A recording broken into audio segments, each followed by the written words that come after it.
Muy buenas noches para todos,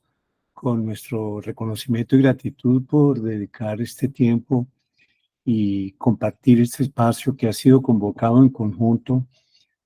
por la Alianza de Acuerdos Fundamentales eh, y la responsabilidad de los colegios médicos de Cauca, Santander, Antioquia y Cundinamarca, Bogotá. Como bien se describió en la invitación, se trata de algo bien importante y es la oportunidad que tenemos hoy con la doctora Clemencia Mayorga de escuchar la presentación, la descripción del proyecto de ley para la reforma de la salud que la Alianza ha construido como una herramienta extraordinaria para el debate parlamentario que evidentemente va a conducir a cambios en el sistema de salud. Yo creo que quiero destacar que con la doctora Clemencia Mayorga y otros colegas como el doctor Germán Redondo de la Academia Nacional de Medicina, con la doctora Clemencia Mayorga les invito a tomar ventaja de esta oportunidad para discutir, hacer preguntas. Yo quiero presentarla como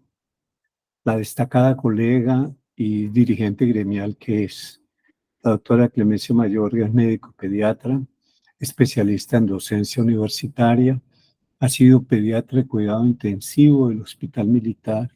jefe del servicio de pediatría del Hospital Universitario San Rafael, donde además fue directora del posgrado en pediatría.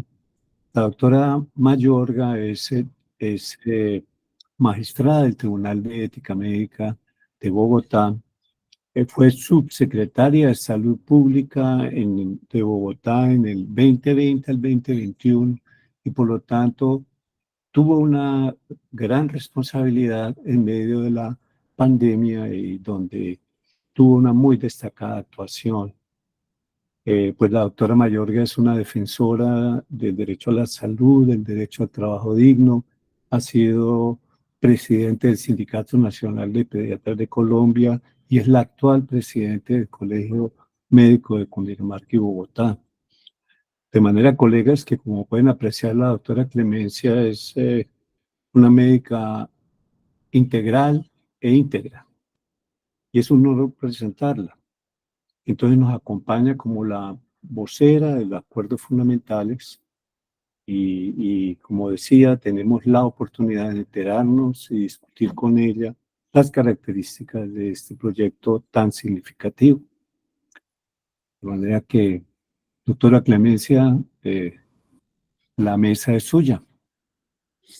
Muchísimas gracias, doctor Villar. Bueno, en este caso de la virtualidad, la plataforma es suya porque ahora ya todo lo hacemos virtual. Entonces, bueno, muy agradecidos por el espacio. Este es un espacio que hemos querido básicamente concitar 4 colegios que hacemos parte de la Federación Médica Colombiana, que son el Colegio Médico de Santander, el Colegio Médico del Cauca, el Colegio Médico de Antioquia y el Colegio Médico de Cundinamarca y Bogotá, para dar a conocer internamente. Ustedes seguramente han visto algunas noticias con respecto a un proyecto de ley de acuerdos fundamentales en medios de comunicación, pero es importante que nuestros miembros, nuestros afiliados de nuestros colegios y de las 21 organizaciones que ya les voy a mostrar que hacemos parte de acuerdos fundamentales, conozcamos el planteamiento de lo que nosotros estamos construyendo. Entonces, en ese sentido, yo creo que me voy a tomar seguramente unos 30 o 35 minutos para hacer una exposición de las generalidades de nuestra propuesta de proyecto de ley y por supuesto luego pues abrimos un espacio en el que podamos responder las preguntas. Aquí está parte de los integrantes de acuerdos fundamentales, pero destaco al doctor Germán Redondo, al doctor Néstor Gómez, que pueden ayudarnos a dar respuesta a todas las inquietudes que tengamos al final. Entonces, muchísimas gracias. Voy a compartir, ¿puedo compartir pantalla? Ahí están viendo. Ahora sí está bien. Sí, Ahí sí, ya se está viendo. perfecto. Ok, entonces lo primero que quiero comentar es digamos, el logro más importante, yo lo considero así y permítanme, pues, digamos, destacar el hecho de que hayamos podido sacar adelante unos acuerdos fundamentales por parte de estas 21 organizaciones que ustedes ven allí, dentro de las cuales destacaba la Academia Nacional de Medicina, la Asociación Colombiana de Sociedades Científicas, los 4 colegios médicos que mencionamos en principio, Asosalud, que es un colectivo muy importante de profesionales del sector salud no médicos, el sindicato de la Federación de Sindicatos Médicos, el capítulo Nariño de la Academia Nacional de Medicina, Fenalsalud, que es otro colectivo de sindicatos. Bueno, somos 21 organizaciones, la Asociación Colombiana de Epidemiología. Digamos que ha sido un trabajo de 3 años para poder llegar a unos acuerdos fundamentales, como es el nombre de nuestro grupo. Y pues no es fácil porque digamos que ustedes entienden las diferencias que hay en cada una de estas organizaciones.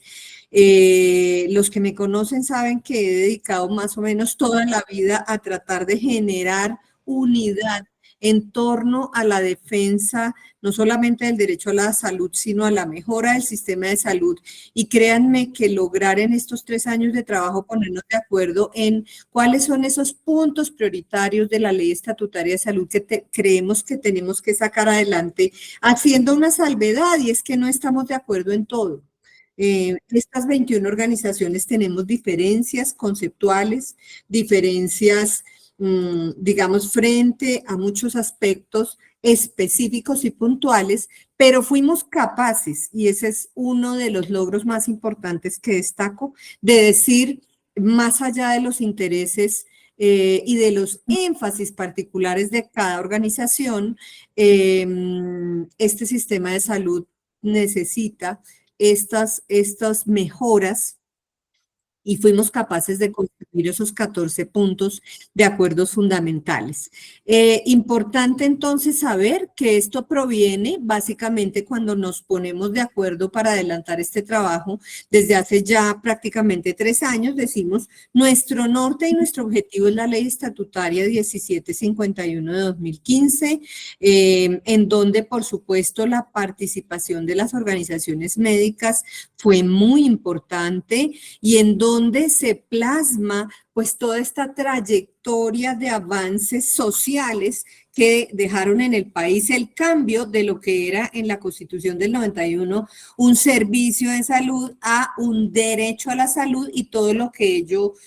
conlleva. Entonces, pues con esto abro esta presentación diciendo que nuestro proyecto de ley es un proyecto propositivo, estará seguramente lejos de alcanzar la perfección, pero créannos que ha sido elaborado no solamente con un espíritu independiente, académico, técnico, científico, sino con esta superación de ir más allá de los intereses de cada organización para ponernos de acuerdo en lo fundamental, y de ahí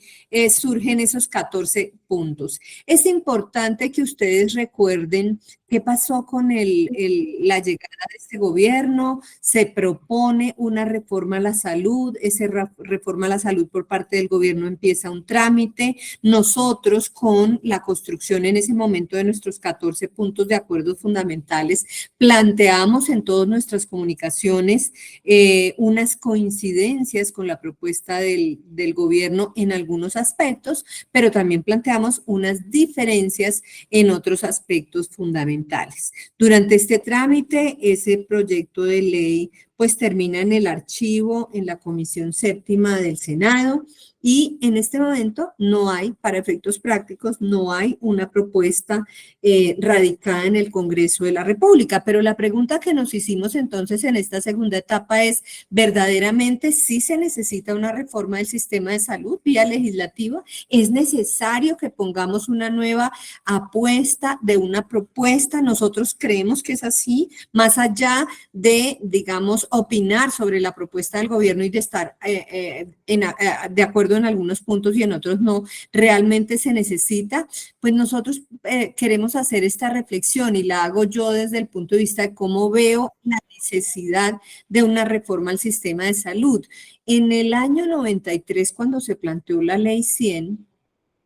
digamos, recién Constitución del 91, se plantea en el año 93 la Ley 100, pero recuerden ustedes que en esa Constitución del 91 la salud no era un derecho, la salud era un servicio y como tal, después de esa Constitución del 91, viene entonces en el año 93 pues una propuesta con la que muchos no estuvimos de acuerdo precisamente porque el tema era una prestación de servicios de salud que no un derecho, y ya vamos a ver las diferencias que tiene que cubrir todo para todos los residentes en Colombia, y en ese sentido se hace una organización del sistema que ha tenido muchas dificultades durante estos 30 años ya de Ley 100, pero viene entonces unos cambios generados básicamente de la presión de los colombianos, de los colectivos, y en ese caso reivindicar el papel, digamos, de la necesidad de que se convirtiera un servicio de salud en un verdadero derecho a la salud. Y en ese sentido, pues la Corte Constitucional recoge todos estos problemas de que la salud se ha concebido y se hubiera concebido como un servicio y se estuviera prestando de esa manera, como un paquete de servicios de salud, y vienen todas las sentencias de la Corte Constitucional que se unifican en una gran sentencia T-760 del año 2008, que es la primera vez en que la Corte Constitucional dice no, la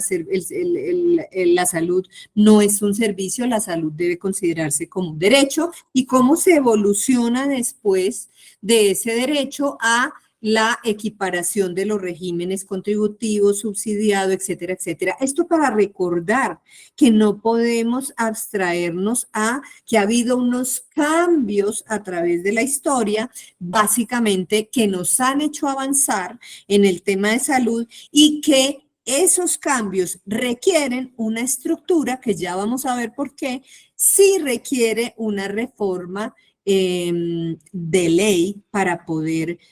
digamos, ser garantizado de una manera adecuada y avanzar en esa garantía del derecho a la salud. Pero también, por otro lado, están los problemas del sistema de salud en ese proceso. Y entonces hemos tenido 30 años en que, a pesar de esta evolución de un servicio a un derecho, el ropaje, el andamiaje que esto tenía, pues ha dejado, digamos, ha dejado ha develado una serie de problemas que necesitamos fundamentalmente modificar a través de un proyecto de ley.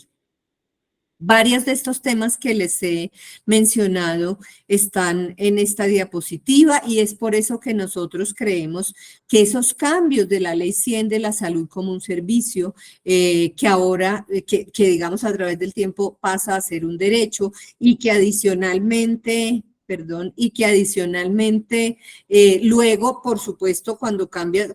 deja de ser un servicio y pasa a ser un derecho, equipara los regímenes, por ejemplo, y luego entonces cómo esos cambios sociales hacen que la exigencia de un andamiaje financiero, administrativo, operativo, logístico del talento humano en salud requiera un nuevo marco legislativo para poder avanzar. Pero también cambios en los patrones demográficos, el aumento del envejecimiento, los cambios epidemiológicos que hemos tenido en el país como en el mundo y que requieren además un financiamiento en creciendo en el sistema de salud, tanto en Colombia como en la mayoría de países, y vamos a adentrarnos a eso más adelante. Todo esto para decirles que definitivamente nosotros consideramos que sí se necesita un cambio legislativo, y entonces ahí nos damos a la tarea de mirar, partiendo de esta primera respuesta,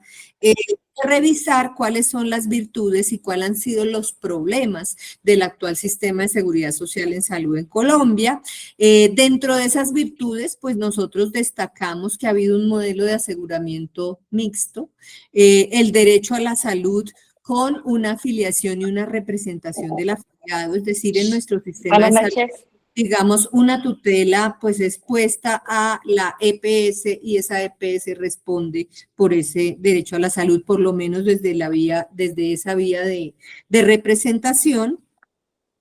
Hay unas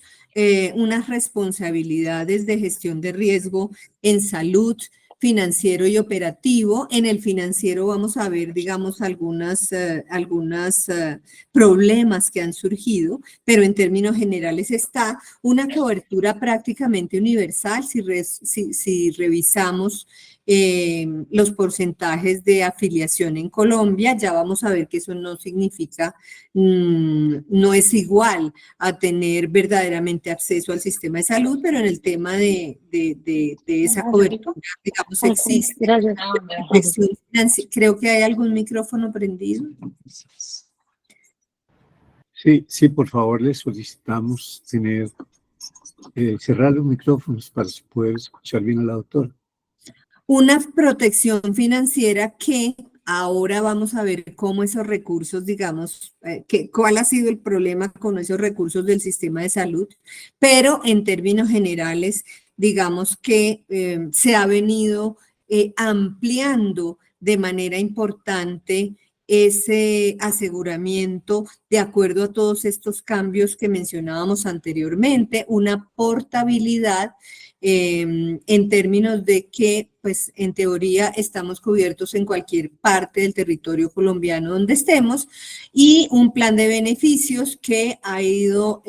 creciendo y que, digamos, que ha protegido y ha entregado al sistema de salud unas cifras que luego podremos tener discusión de si son suficientes o no, pero ese plan de beneficios, digamos que ha ido creciendo en la manera en que las nuevas tecnologías, los nuevos medicamentos han ido llegando al país. Esas podrían ser algunas de las virtudes que nosotros consideramos, pero también consideramos unos problemas reales que tiene el sistema de salud actual y que ameritan entonces este cambio, y ellos son las barreras de acceso, la inequidad en la oferta de servicios, y esta inequidad tiene que ver no solamente con los quintiles y las poblaciones, digamos, más empobrecidas, sino con algunas zonas específicas geográficas del país en donde la oferta del servicio es completamente inequitativa, pero también entre servicios, o sea, tenemos una serie de problemas de inequidad que por lo menos en los cuales nosotros creemos que debemos avanzar. El deterioro de la red pública, eso digamos que ha sido, pues para muchos es claro que durante este tiempo la red pública se desfinanció, y por supuesto ha habido un creciente deterioro tecnológico, de talento humano en salud, con temas de déficit financieros que han hecho que la red pública, a pesar de ser un prestador único en muchas de esas áreas dispersas y rurales o lejanas, aunque sea el único, está deteriorada y no tiene cómo competir con los prestadores privados. La intermediación financiera, que ha sido un problema y que determinó durante estos 30 años graves problemas de desvío de recursos, de corrupción, que todos conocimos y que a nuestro juicio debe ser eliminada por un proyecto de ley. La integración vertical, que la conocemos y a nuestro juicio también ha derivado que los recursos del sistema de salud que se pagan vía UPC a esas EPS se vayan, digamos, de manera prioritaria, llamémosla, o de manera no equitativa a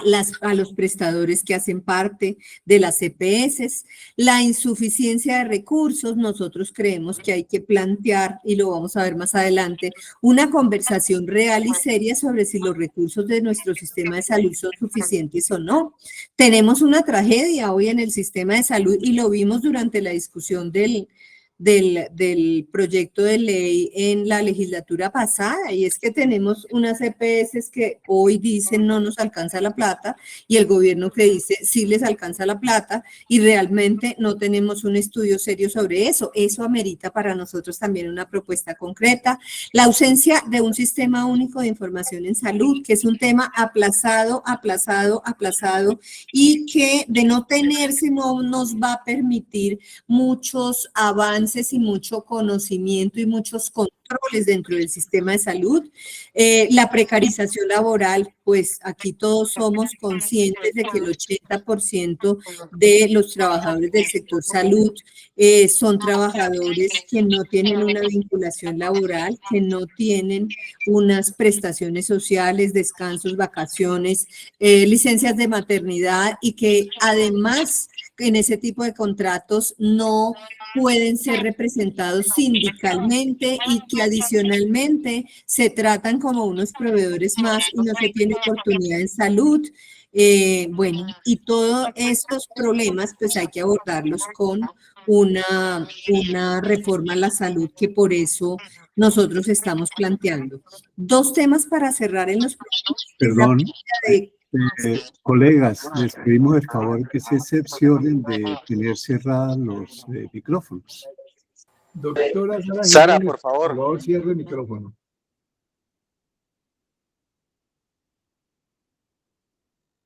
Gracias, doctor Villar. Cierro con dos problemas que ameritan también esta propuesta, y es la pérdida de credibilidad o legitimidad entre los actores del sistema. Si algo tiene nuestro sistema de salud y ha recorrido en estos 30 años, es que tenemos desconfianza unos actores de otros, y los pesos y contrapesos que se crearon no fueron suficientes. Entonces ha habido actores que definitivamente pues han tenido un poder dominante sobre otros, y eso ha hecho perder la confianza y la legitimidad del sistema. Y por último, la pérdida de autonomía de los profesionales de salud, que amerita también unas propuestas concretas, y en esto decimos pues sí ha habido pérdida de la autonomía en este sistema. Digamos que la orden médica, que es en últimas aquella que es motivada justamente por las necesidades del paciente, con base en la mejor evidencia científica disponible, se ve muchas veces bloqueada por la necesidad de autorizaciones administrativas, que en muchos casos pues sí se convierten no solamente en una barrera, sino en una pérdida de autonomía de parte de los médicos y profesionales de la salud. Entonces, por todos esos puntos, nosotros planteamos, se necesita una reforma. Ahora, ¿cuál es el objetivo de esa reforma? Repetimos, la implementación de la ley estatutaria en salud, por lo que nosotros planteamos que esa ley estatutaria de salud, fíjense ustedes, debe cobijar en esta propuesta a todo el sistema general de seguridad social en salud, de riesgos laborales y de enfermedad profesional, los accidentes de tránsito, los eventos catastróficos, los desastres naturales, los actos terroristas, y cubrir a toda la población.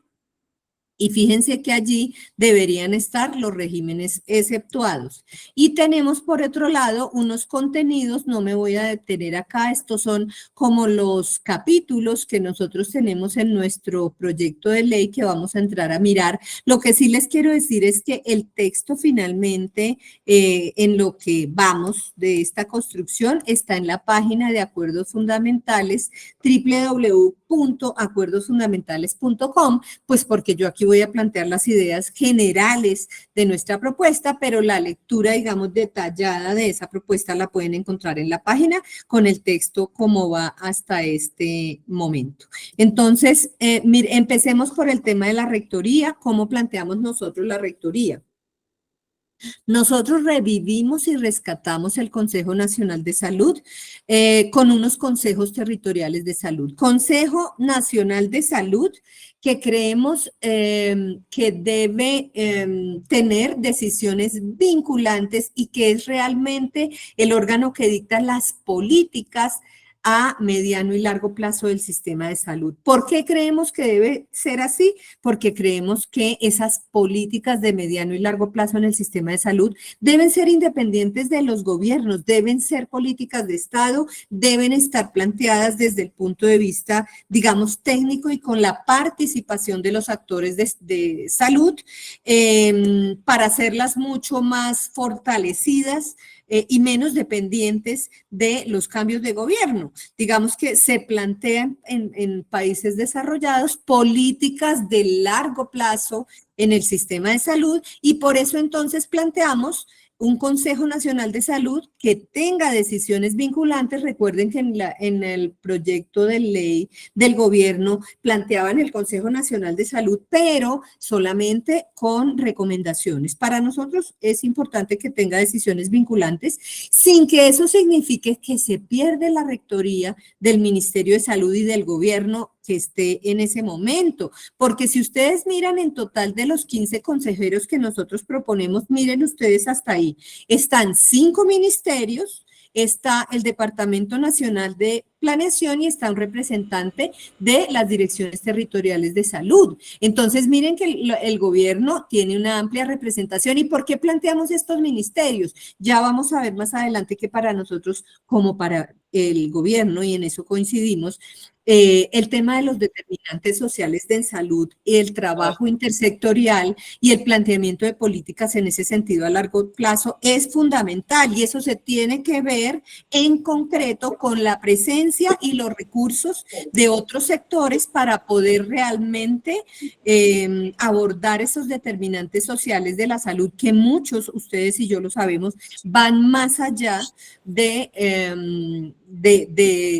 la salud específicamente y que son necesarios. Pero miren ustedes que por otro lado planteamos, por ejemplo, estos dos actores que no están en la propuesta que tenía el gobierno, las gestoras de salud y las clínicas y hospitales no estaban incluidas, las organizaciones nacionales de los trabajadores de salud, las organizaciones nacionales de profesionales de la salud, las organizaciones de pacientes, la Academia Nacional de Medicina, las facultades y escuelas de salud. Cuando hablo de estos, hablo de una representación, ¿no? De parte de esos grupos y también un representante de grupos étnicos, campesinos y víctimas del conflicto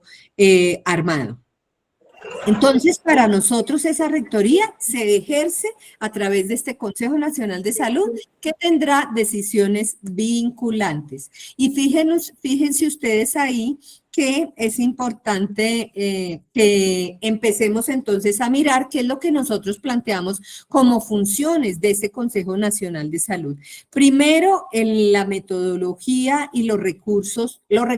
digamos, del sistema de salud en un 90% hoy son la UPC. Ya vamos a ver que nosotros proponemos un cambio porque proponemos un fortalecimiento de los recursos para atención primaria en salud y para subsidios a la oferta que no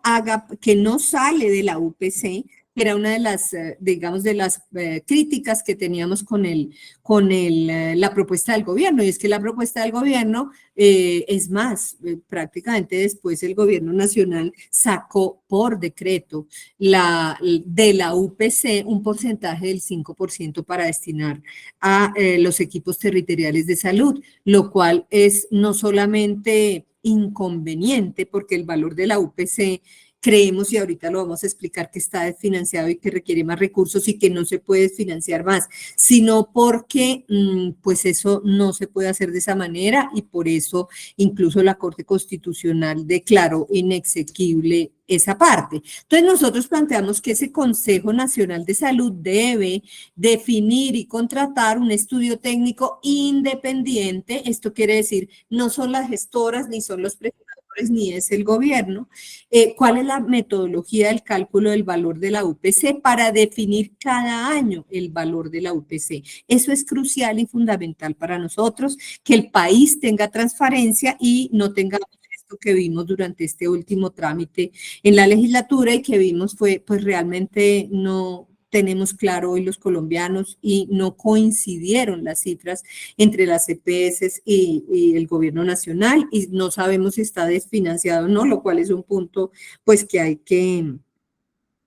abordar y así lo abordamos en nuestra propuesta. De ese valor de la UPC, sí tenemos que definir y debe definirse también mediante un estudio técnico cuál es el valor por los, digamos, las tareas logísticas y operativas que se plantean para estas nuevas entidades que pasarían a ser de las EPS a las entidades gestoras de salud, que ya no recibirían el valor de la UPC y a las cuales, ahorita más adelante vemos las funciones, se les define unos gastos por administración, pero nosotros no estábamos de acuerdo, y tengo que decirlo, con que esos gastos de administración se dijera, pues como se dijo, les damos el 5% y les proponemos unos incentivos del 3% de la UPC, que esos son, pues eso son unos 10 billones de pesos, pero además no sabemos con qué base técnica se dijo, entonces eso también debería salir de este estudio. Y con eso, pues garantizar la financiación de lo que tiene que ver con esa atención de la mediana y alta complejidad al tenor de lo dispuesto en el artículo 15 de la Ley Estatutaria de Salud. Importante. Y entramos aquí un poco al modelo de atención en salud que nosotros planteamos. Y en ese sentido, digamos, concordamos con que este modelo de atención en salud, en eso nos parece que el gobierno ha planteado adecuadamente un modelo de atención en salud preventivo, predictivo y resolutivo. ¿Y cómo se llevaría a cabo? Desde una atención primaria en salud, una transsectorialidad,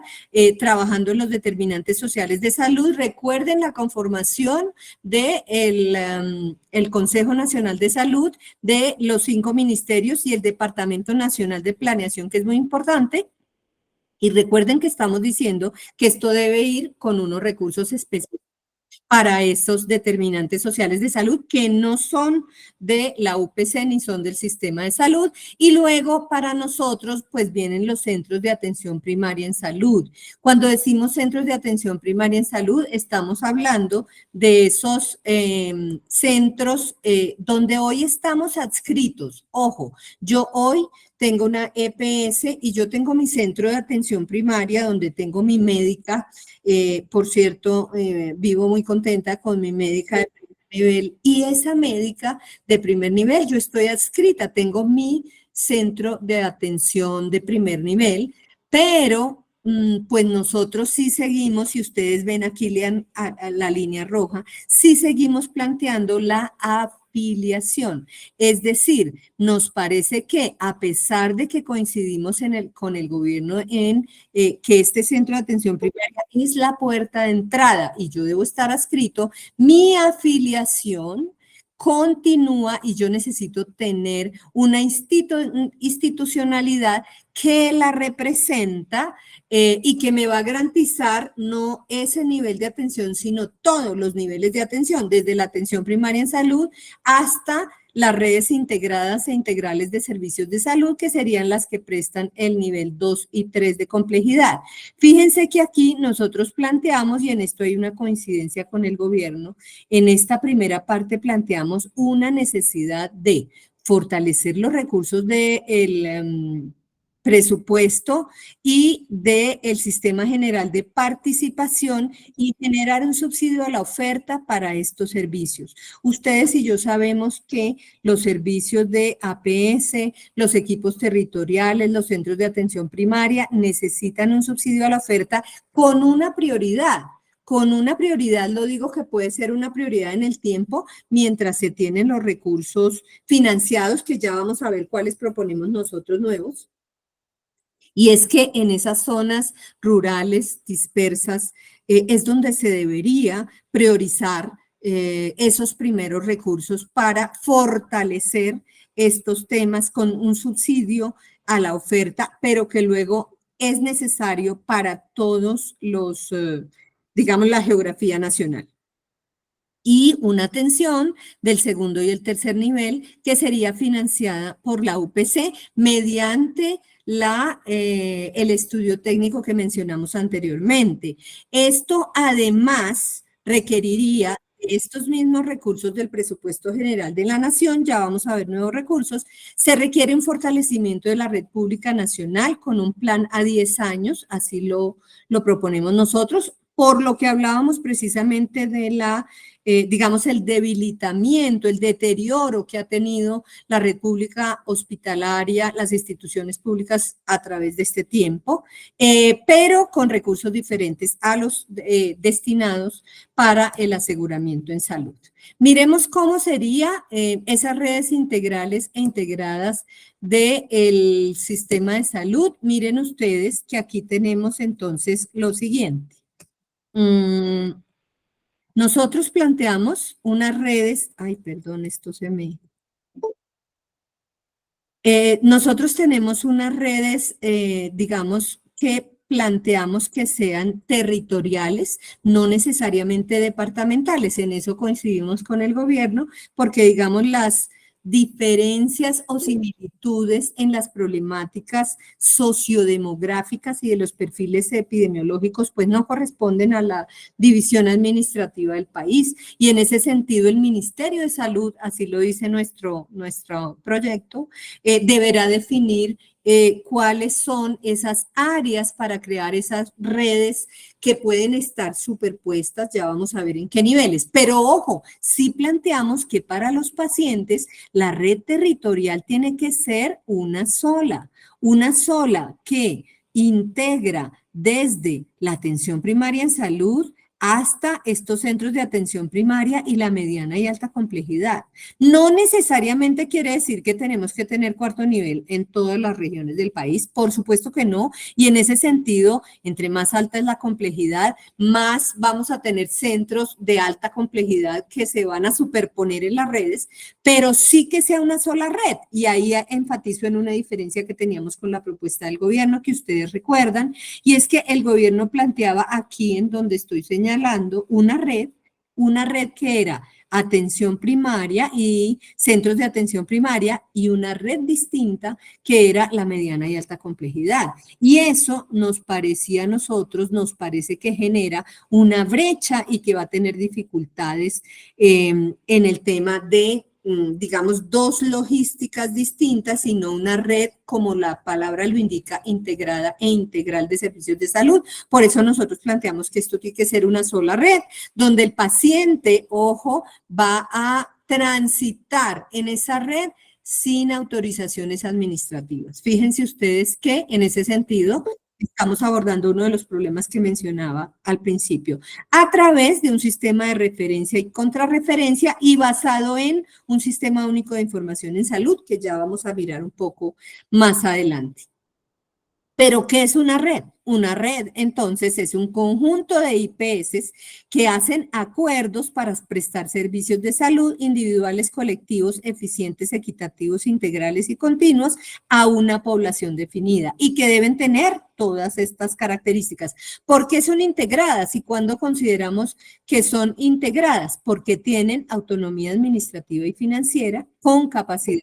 para contratar mediante la organización de instituciones y de servicios de salud individuales y colectivos de carácter público, privado o mixto, donde también estarán los profesionales independientes. Pero son integrales porque tienen, lo mencionaba al principio, esa capacidad resolutiva frente a todas las necesidades en salud y cubren los 3 niveles de complejidad. Entonces, eso es para nosotros una red. ¿Cuáles son entonces y cómo funcionarán esas redes? ¿Cómo lo harán? ¿Cómo se organiza? Entonces, fíjense ustedes que nosotros dejamos esta figura que es las entidades gestoras de salud o IEPS. Esas entidades gestoras de salud celebrarán con cada red integrada de servicios de salud un acuerdo de voluntades que establezca los servicios a prestar y la modalidad de pago aplicable, con una característica, y es que nosotros hemos dicho que el pago por evento debe ir siendo replanteado en el sistema de salud de manera que formas más eficientes, costo efectivas y con resultados en salud sean aplicables, más allá del listado de la venta de servicios que no solamente es sumamente costoso, sino que requiere un andamiaje administrativo, logístico y de procesos muy, muy grande. Esas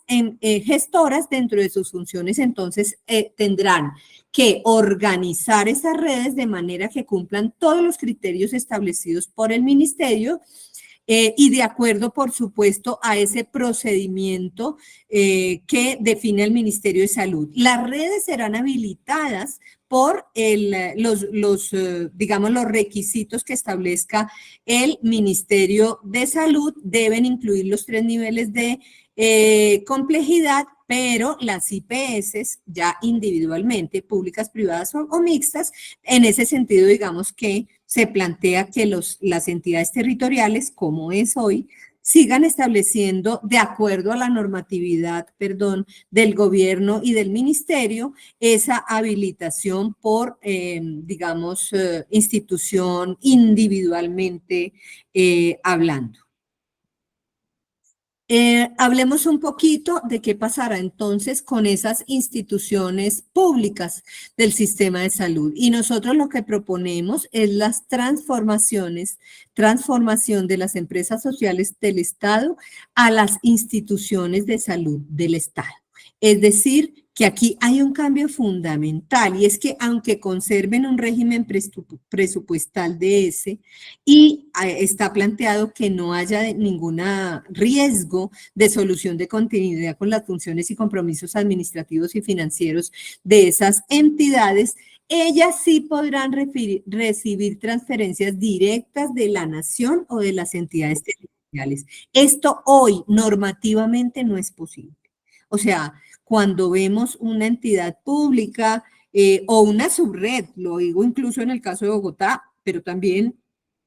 para cualquiera de las instituciones. Si hoy el gobierno nacional o una entidad territorial le quiere poner plata, no lo puede hacer, normativamente hablando. Y nosotros lo que dijimos, recuerden atrás, es el fortalecimiento de la red pública hospitalaria. Así es que necesitamos que en esta propuesta, por eso hay ese cambio para que sí puedan recibir esas transferencias directas de la nación. Se regirán en materia contractual por el derecho privado. En esto no hay ningún cambio. Hoy sigue siendo, hoy digamos que eso es así y sigue siendo así. Y aquí dice que entonces estarán financiadas, fíjense ustedes, ya no, y por eso el nombre de ESE pasa a ICE, porque ya no estarán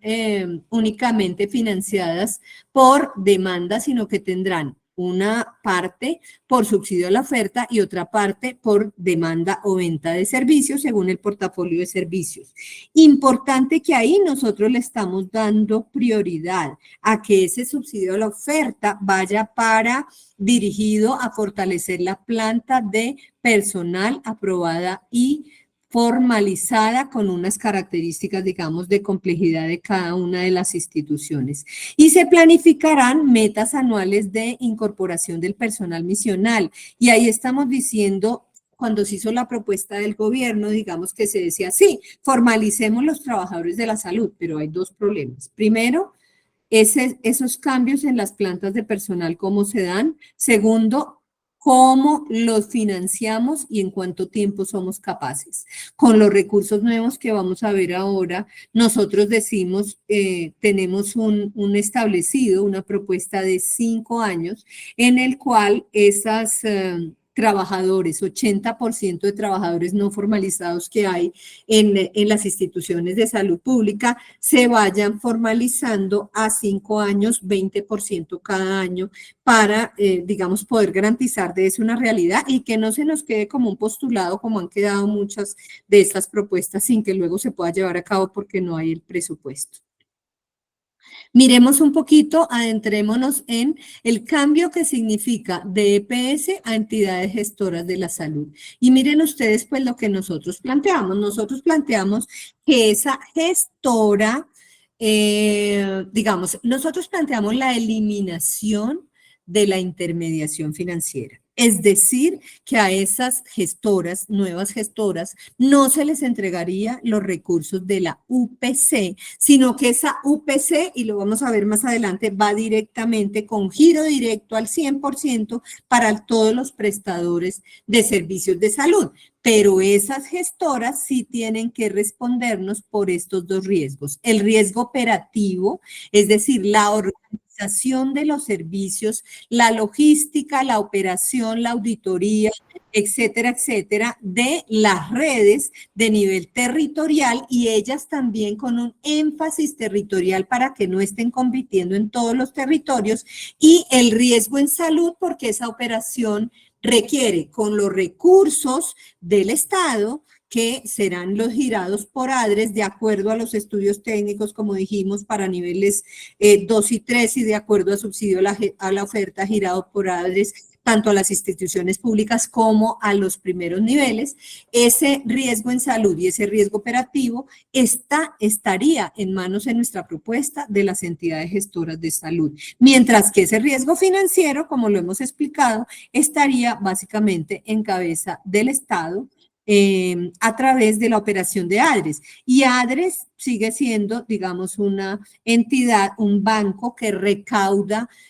todos los recursos para el sistema de salud y se convierte o sigue siendo un pagador. ¿Qué decimos nosotros? Que en ese punto específico, recuerden que el anterior, digamos en el tema de la formalización, incorporación a plantas de personal en las instituciones públicas, planteábamos 5 años. En esta, por ejemplo, planteamos 2 años, pero aquí hay un tema y es que este riesgo financiero de ser asumido por el Estado también requiere unas reservas técnicas. Esto para garantizar un sistema de aseguramiento real por parte del Estado, en el cual todos aquellos servicios nuevos que se siguen prestando en los servicios de salud realmente tengamos los recursos para pagarlos desde ese aseguramiento financiero por parte del Estado. ¿Qué condiciones planteamos nosotros de permanencia para que esas EPS puedan convertirse en entidades gestoras de salud? Varias de las funciones: participar en la organización de los CAPS, adecuarse en los 2 años a la implementación del giro directo para los servicios de mediana y alta complejidad al 100%, es decir, que dejan de recibir la UPC, se organizarán progresivamente por territorios o regiones, presentar a la Supersalud. Perdónenme, el punto 3 es importante porque en ciudades como Bogotá, y en eso tenía toda la razón el planteamiento del gobierno, no es posible que en una, no voy a decir ni siquiera en una cuadra, en una misma casa tenemos un afiliado a compensar, un afiliado a nueva EPS, un afiliado. Entonces, digamos que ese tema está reorganizado en esta propuesta. Presentar a la Supersalud un plan de saneamiento de pasivos, el cual deberán ejecutar en máximo 36 meses. El pago del talento humano en salud, en nuestra propuesta decimos que debe ser la prioridad, y una vez cumplidos los 2 años no podrán tener integración vertical con centros especializados ni con mediana y alta complejidad. Esa eliminación de la intermediación vertical para nosotros también es una garantía de transparencia y de un funcionamiento equilibrado en el sistema de salud. ¿Cuáles serán las funciones? Promover la afiliación al sistema de salud, es decir, que nuestra propuesta de la afiliación sí sigue existiendo y si yo tengo que hacer una reclamación, mi representación, digamos, mi empresa gestora de salud es la que tiene que garantizarme tanto esa operación, esa logística como esos servicios de salud de manera integrada e integral, gestionar el riesgo de salud entre sus afiliados, organizar y garantizar la prestación de servicios de salud previsto en el PBS, organizar la oferta de servicios a través de la contratación, ya lo explicamos, pero también incorporando a los profesionales de salud independientes, realizar las auditorías con resultados en salud de calidad de cuentas médicas de manera previa, concurrente y posterior. Así es que toda esa función de auditoría para el cuidado de los recursos de la salud se seguirá dando de parte de las gestoras, pero planteamos una auditoría adicional y en eso coincidimos en parte con la propuesta que había hecho el gobierno en una parte y es hacer una auditoría en casos específicos con unos criterios específicos por parte de ADRES para controlar esto, aprobar la facturación del componente complementario de la RIS, y garantizar el acceso a los servicios farmacéuticos. Entonces, toda esa operación estaría a cargo de las gestoras. Por eso hay que pagarles unos recursos que, como les dije al principio, pues no estamos de acuerdo en que se diga que es el 5% de la UPC y que se les da un incentivo del 3%. No, esto tiene que obedecer a un soporte técnico, a un estudio, que no solamente defina esa suficiencia, ese monto de la UPC en el país de manera independiente, sino cuáles son esos gastos administrativos. Nosotros sabemos que hay, por ejemplo, EPS que han tenido gastos administrativos mucho más bajos del 5% y otros más altos. Entonces, eso requiere un estudio técnico. UPC, Plan Básico de Salud. Entonces, miren ustedes que acá nosotros decimos la UPC la establece el Consejo Nacional de Salud, previa actualización de la metodología de cálculo que incluya todas las variables con base en estudio técnico independiente. Y tendremos varios tipos de recursos, los hemos llamado así. Unos recursos que no son de salud, que los mencioné tangencialmente cuando hablamos de atención primaria de salud y de determinantes sociales de salud, pero ahí queda claro que esos recursos no van a salir de acá, pero que deben hacer parte, digamos, de la destinación de esos otros sectores para poder realmente, por fin, dejar de pensar que los determinantes sociales se integran en comités, pero si los comités no van acompañados de acciones y de recursos para llevarlos a cabo, pues esos determinantes no van a cambiar. Pero también unos recursos de salud, digamos, propios del sistema, pero que no hacen parte de la UPC, como lo mencionamos, que son aquellos para fortalecer la infraestructura, el subsidio a la oferta, los CAPS, y todo lo que teníamos que mirábamos de el primer nivel de atención y la atención primaria en salud. Y otros recursos que son ese plan básico de salud, que será esa UPC establecida por ese estudio técnico, más el subsidio a la oferta que mencionábamos. Esto, pues para que veamos entonces que nosotros proponemos una APS financiada por el presupuesto general de la nación por varios sectores, un primer nivel con subsidio a la oferta y una mediana y alta complejidad que va a tener una demanda privada, pero también pues que va a estar el sector público, es decir, aquí confluyen los diferentes prestadores del servicio de salud que tendrán en el caso de los privados pues venta de servicios en donde proponemos cambiar las formas de contratación, pero en el caso de los públicos, una financiación mixta, tanto de demanda como de subsidio a la oferta. Y aquí un poquito para que mencionemos y recuerden que nosotros cuando hablábamos, digamos, de de parte de la propuesta que se llevó a cabo y que estuvo en la legislatura pasada, pues teníamos muchas inquietudes frente al financiamiento del sistema de salud, por varias razones. La primera, porque tenemos que ser claros en que los sistemas de salud en todo el mundo están sujetos a una serie de presiones financieras en donde los recursos que necesitan son cada vez mayores. Y eso tiene explicaciones que revisamos muy a fondo desde el punto de vista de los perfiles epidemiológicos, desde el punto de vista de los envejecimiento de la población, de las mayores métodos diagnósticos. Entre más mejoremos la salud, entre más, digamos, lleguemos a la población, pues vamos a tener una demanda inducida también que la queremos tener, pero tenemos que tener cómo atenderla. El aumento en las enfermedades crónicas no transmisibles, el aumento en los métodos diagnósticos, la presión tecnológica en medicamentos, innovaciones, tecnologías. Bueno, son muchos los factores que presionan a que esos recursos del sistema de salud vayan al alza. Y cuando decimos de una manera, digamos, un poco simple, que fortalecer la atención primaria en salud, la promoción y la prevención me va a bajar los gastos en salud, pues hoy la charla no es de eso, tenemos una charla sobre eso. Pues digamos que eso hoy lo que muestran los diferentes sistemas de salud, incluso los considerados más fuertes desde el punto de vista público, no lo muestran, porque es tal la presión de estos factores que les he mencionado, frente a lo que, claro, va a haber una disminución en unos temas específicos que generan también una disminución en el gasto, pero aquellos que son crecientes, como los que he mencionado, son más grandes y entonces necesitamos más recursos.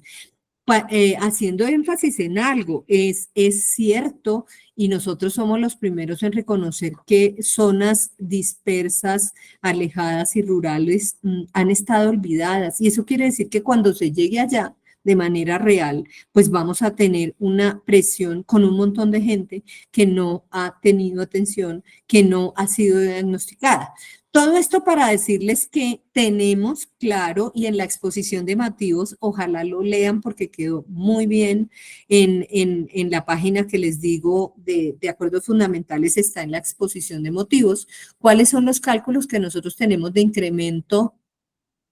en los que va a requerir, digamos, de alguna manera el sistema de salud. Pero cuando vemos que eso es así, pues no queremos dejar simplemente se requieren más recursos y no hay de dónde sacarlos, pues porque todos sabemos que los recursos pues son finitos en el país y que hay muchos otros temas, ni más faltaba, pues, la salud para nosotros es el más importante, pero aquí hay muchos problemas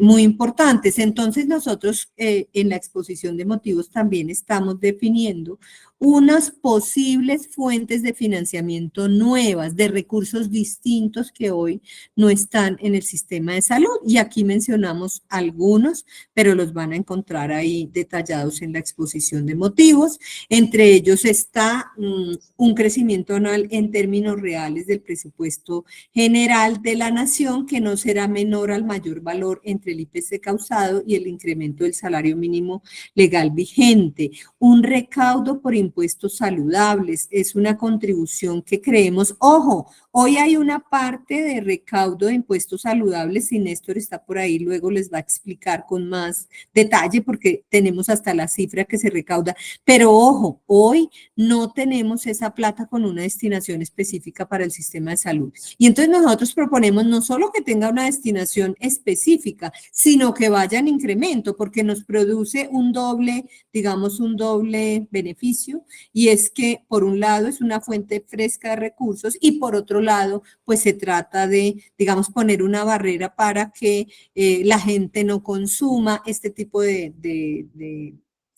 productos o aquellas actividades de riesgo para la salud también sean gravadas con un impuesto saludable, con una destinación específica para salud. Este punto 3, importantísimo, nosotros proponemos derogar el artículo 31 de la ley 1607 del 2012, ¿y eso qué quiere decir? Por allá para los que recuerdan, en el año 2012, en uno de los temas, luego Néstor también me colaborará, pero por allá en algunas de las múltiples ocasiones donde nos han planteado la necesidad de mejorarle las condiciones al empresariado, porque los gastos para generar empleo, bueno, eso es otra discusión, pero lo que se dijo en este artículo fue que para los empresarios que tienen trabajadores que ganen menos de 10 salarios mínimos legales mensuales vigentes,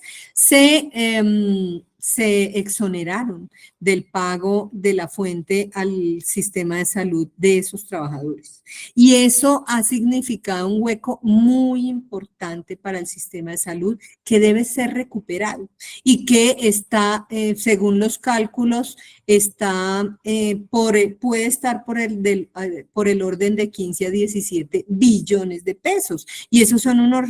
recursos que, digamos, de una sola vez o de manera progresiva hay que recuperar. Entonces, digamos que estas son algunas de las contribuciones en términos de recursos nuevos. También en el tema de financiamiento nosotros planteamos declarar exentos de IVA los medicamentos, insumos y tecnologías, que de alguna manera esto, digamos, aliviana la carga de una manera importante en el tema financiero del sistema de salud. Y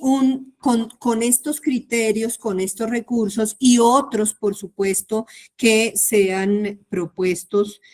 como recursos nuevos, sean integrados y estudiados por el Ministerio de Hacienda y Crédito Público, de manera que se pueda tener un plan financiero del sistema de salud a 10 años con las respectivas fuentes de financiamiento. ¿Cómo sería el flujo de recursos en nuestra propuesta?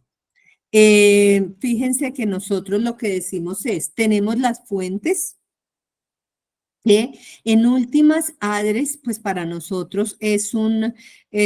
banco donde llegan todos los recursos, tanto del Sistema General de Participaciones como aquellos recaudados hoy por las EPS a través de PILA, después de hacer la compensación y que se definen como UPC y llegan entonces a integrar esos recursos de ADRES. Digamos que ahí no planteamos cambios, pero donde sí planteamos cambios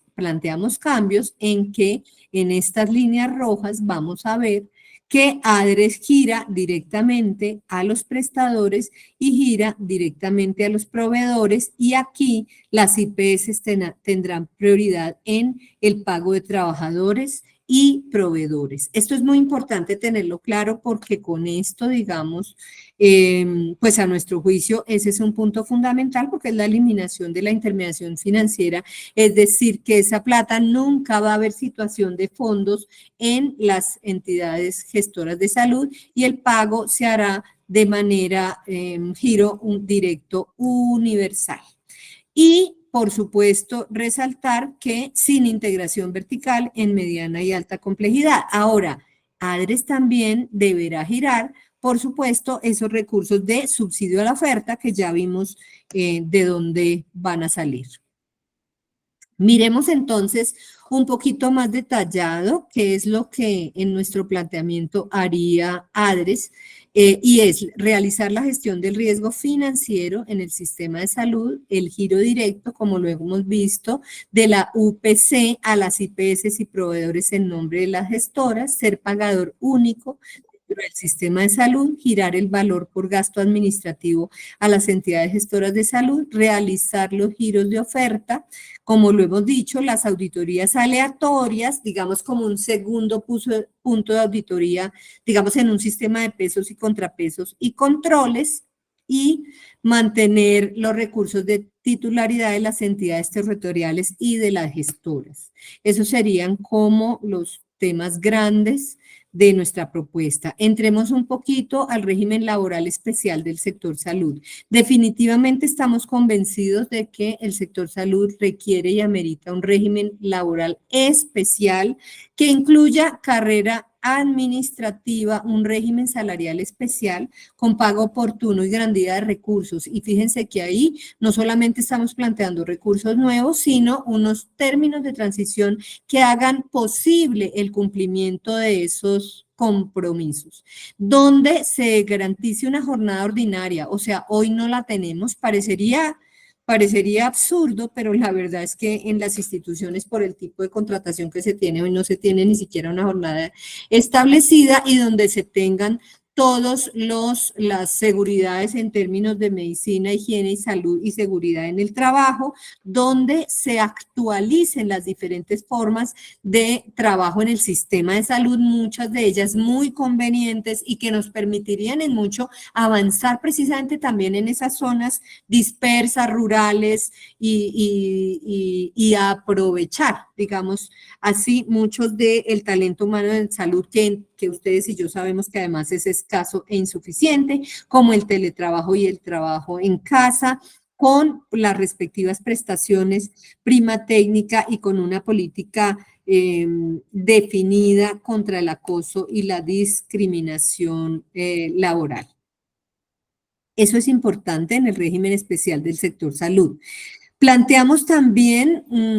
que se aclare y se tenga definido esa relación docencia-servicio que hoy no está establecida ni en las IPS claramente y mucho menos en las IPS con aquellos que prestan su concurso, como la mayoría de ustedes,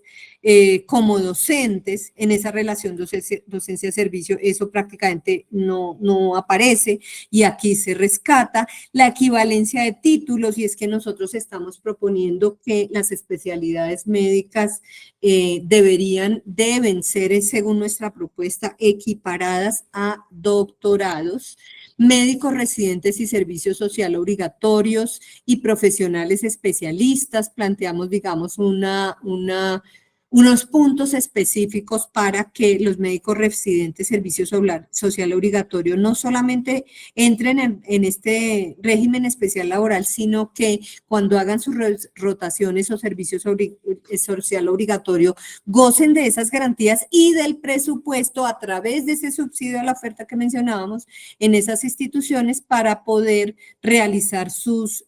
labores, incluso como médicos residentes. También este es un tema importante y es eliminar el límite salarial que la ley cuarta impone en tema de salarios. Y es que recuerden que las normas actuales dicen que vamos a decir en un ejemplo concreto, en ningún municipio categoría 6, nadie puede ganar más que el alcalde, y entonces el alcalde en un municipio de esa categoría puede ganar, no sé, me corrigen, 5 millones de pesos, 6 millones de pesos, y eso ha planteado, entre otras, unas dificultades para tener acceso, por lo menos parcial, a ciertas especialidades médicas. Entonces, digamos que esta propuesta incluye también que se pueda superar ese límite. Una subcuenta de garantías y una prelación de pago, tanto para IPS privadas y mixtas. Es decir, que nosotros planteamos en términos generales que este régimen laboral especial, de manera escalonada y progresiva, con esos nuevos recursos de la salud, se instaure tanto para IPS privadas como públicas y mixtas. Hay unos artículos específicos en el tema de especialidades médicas que permite para aquellos especialistas, digamos que por razón de que son especialidades con muy poca oferta de especialistas, en donde los especialistas tienen que estarse moviendo entre unos y otros hospitales, digamos, se puedan hacer excepciones, pero obedeciendo, digamos, a esa excepcionalidad por el tema de tratarse de especialidades, digamos, específicas, y perdón la redundancia. Tenemos un capítulo o un tema sobre autonomía de profesionales de la salud. Digamos que esto en qué se traduce, lo digo grande, lo grande es que se garantiza esa autonomía, pero digamos que algo que dije al principio, se eliminan las autorizaciones administrativas. Eso nos parece que es un tema que debe ser, que dentro de la respectiva red integrada integral de servicios de salud debería funcionar así, porque esa entidad está funcionando, digamos, es una unidad funcional en la cual no debería mediar ese tipo de autorizaciones. Así es que el médico es el que va a tener la autonomía para la formulación. Pero ojo, también tenemos que ser conscientes que estos comités de autorregulación profesional de los que tanto se ha hablado, pero que de pronto poco se ha fortalecido, deben existir y ser fortalecidos con apego a la evidencia científica, a los protocolos y guías de manejo. Ustedes, queridos colegas, muchos de ustedes conocen que estos temas en otros países van adelantados y fortalecidos, y nosotros lo que decimos aquí es: necesitamos nuestra autonomía como profesionales de la salud, pero estamos dispuestos a fortalecer y hacer control de pares mucho más real y fuerte en esas redes y en esas IPS, por supuesto, que hacen parte de las redes. Y aquí pues tenemos un punto que es importante también para nosotros, y es que ustedes saben que los tribunales profesionales ético-disciplinarios de ética médica son financiados con recursos del Estado. Esos tribunales también están desfinanciados, como para variar, y entonces se propone un punto específico para fortalecer esos recursos para los tribunales. Tenemos unos artículos que responden a la necesidad de tener una política de formación de talento humano en salud. Es decir, cuando decimos que los profesionales de la salud y los trabajadores de la salud, ahí ya no me refiero solo a profesionales, porque está tema, por ejemplo, muy grave de las enfermeras, de la escasez del número deficiente de enfermeras, pero también de médicos, pero también de, bueno, hay una cantidad de temas que hay que mirar. ¿Cómo vamos a orientar las prioridades? ¿Cómo vamos a generar esos incentivos para que se puedan aumentar los cupos? ¿A qué se debe? Y entonces ahí planteamos que tiene que haber una política de formación de talento humano en salud que oriente esas prioridades, es decir, ¿a qué le debemos dar prioridad a formar? Eso debe también responder a un criterio técnico, cómo generar esos incentivos, brindar los estímulos para la formación, establecer esos criterios de lo que hablábamos antes de la relación docencia-servicio, establecer las condiciones de calidad para la oferta de nuevos programas y desarrollar programas de formación y de cohesión continua del talento humano en salud. Tenemos un tema de incentivos en ese punto, y es que nosotros estamos de acuerdo con que hay que hablar de un examen único nacional habilitante para la admisión a las especialidades médico-quirúrgicas, pero digamos que obviamente ese examen nacional es habilitante, pero respetando después de eso los diferentes enfoques de la autonomía universitaria que se requieren. Y también planteamos las becas de matrícula para formación de pre y progrado de profesionales en salud y en áreas médico-quirúrgicas y de salud pública, pero que respondan a esos criterios anteriores que vimos de formación médica y de incentivos de acuerdo a los perfiles epidemiológicos y las necesidades en salud. Vamos llegando al tema de la inspección, vigilancia y control. Nosotros decimos que la Supersalud pues debe continuar como el órgano de vigilancia y control, tanto a la ADRES como a las direcciones territoriales y demás actores del sistema, incluir a los regímenes exceptuados y especiales, el cumplimiento de pago oportuno a los profesionales y trabajadores de la salud, y ahí tenemos un punto específico, y es que este tema no tiene vigilancia y necesitamos que sea parte de esa evaluación a todos los actores del sistema, ese pago oportuno a profesionales y trabajadores de la salud, así como a los recursos destinados a las gestoras en nuestra nueva propuesta, a vigilar el giro directo. Y un punto muy importante que lo tenemos en amarillo y que nos está pasando ahora: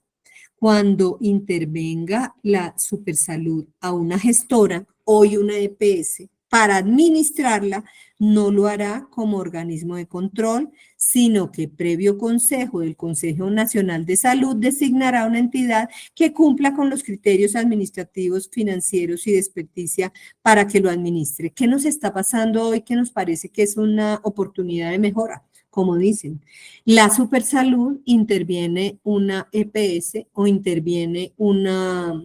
IPS, pero la misma Supersalud nombra el gerente, y entonces ahí se convierte en lo maneja, lo gerencia y lo vigila. Eso no debería, a nuestro juicio, darse, y por eso proponemos que en caso de que encuentre la necesidad de intervenirla, puede, por supuesto, tomar la decisión porque está dentro de su resorte, pero no puede designar quién la va a operar para vigilarse, pues digamos, a sí mismo. Eso es en términos generales los capítulos, el contenido redondo. Como les digo, en nuestra página www.acuerdosfundamentales.com está el articulado y la exposición de motivos. ¿Qué ha pasado con esta propuesta? Entonces, ¿qué hemos hecho nosotros? Cuando una vez tuvimos el escrito en el que nos pusimos de acuerdo, que ustedes entenderán que ha sido un tema muy difícil y con eso empecé y con ese cierro, de tener a estas 21 organizaciones de acuerdo, y esto ha sido un trabajo de verdad que quiero destacar el trabajo de los presidentes, de los equipos jurídicos de estas 21 organizaciones, porque ha sido un trabajo realmente extenuante. Pero lo sacamos adelante una vez tuvimos este escrito. Entonces, ¿nosotros qué hicimos? Pues nuestra apuesta es poder proponer, y quiero en eso ser enfática, si bien no todos pueden estar de acuerdo con todos los puntos de esta propuesta, ni más faltaba, seguramente hay muchas mejoras que se pueden hacer, ni más faltaba, pero es nuestra propuesta concreta, y esa propuesta es la propuesta de las organizaciones médicas y de otros profesionales de la salud, de estas 21 organizaciones. Entonces las pusimos en manos y las radicamos a los 32 partidos políticos y al gobierno nacional, incluido el presidente de la República, el ministro de Salud, diciéndole, esto es lo que nosotros pensamos. Puede ser mejorado, puede ser ajustado, pero esto es nuestra propuesta, ojalá la tengan en cuenta. En este momento, bueno, hicimos un acto en la Academia Nacional de Medicina, asistieron 10 partidos políticos distintos, asistió el Ministerio de Salud a la reunión, explicamos estos diferentes capítulos, se hicieron las preguntas de rigor y hemos empezado a tomar nota de algunos ajustes, incluso hay un formato de observaciones y un correo electrónico que se llama acuerdosfundamentales@gmail.com para recibirlos y por supuesto para tener en cuenta lo que haya que mejorar.